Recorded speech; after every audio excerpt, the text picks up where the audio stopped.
Ghetto Craft Entertainment. Controzi, no, wema batani, magambula doa waura. Chingo daira iwo. Pandino tumira mnamato, ishe daira iwo. Pandino pamba ini pari kutoa mundo. Kuhiri wanzo ni kupata poshoro, daira itondo na osuro. Ndizango kandi chichema, patino tiga isu pari kutoa mundo.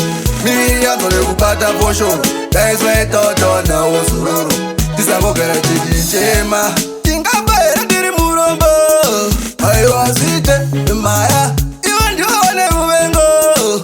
Awa difarire, kaya, tepapi pari chawa kumbira. Wani kuna mwari isu jino shumira. Jino famtarane wanonitikira. Kuwa abachina zakida kutimbiza. Patino pamba ini pari kutoa mundo.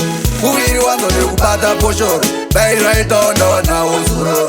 Ndizango kandi chichema, patino tiga isu pari kutoa mundo. Miri yanzo ni kupata poshoro, daizwa itondo na osuro. Ndizango kandi chichema, kana zino irema, wanotoda kundicherera kumba. Vanoti, vanofizuka, kona ntaimba chingoma. Alifiu vauzi kuti chinezviwani. Kodrozi mpana wemapatani. Makati saizo ngativhiringa, isu hatibate satani. Patino pamba ini pari kutoa mundo. Kuhiri wanzo nekupata poshoro, daira itondo na osuro. Ndizango kandi chichema, patino tiga isu pari kutoa mundo. Miri yanzo nekupata poshoro, daizwa itondo na osuro. Ndizango kandi chichema, tingamba ere diri murombo. Aiwa site, maya, iwa ndiwane uvengo. Awa tifarire, kaya, tepapi pari chawa kumbira. Wani kuna mwari isu jino shumira. Jino famtarane wanonitikira. Kuwa abachina zakida kutimbiza. Patino pamba ini pari kutoa mundo. Kuhiri wanzo ni kupata poshoro, daira itondo na osuro.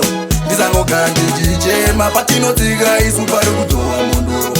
Miri yanzo ni kupata poshoro, daizwa itondo na osuro. Ndizango kandi chichema, kana zino irema, wanotoda kundicherera kumba.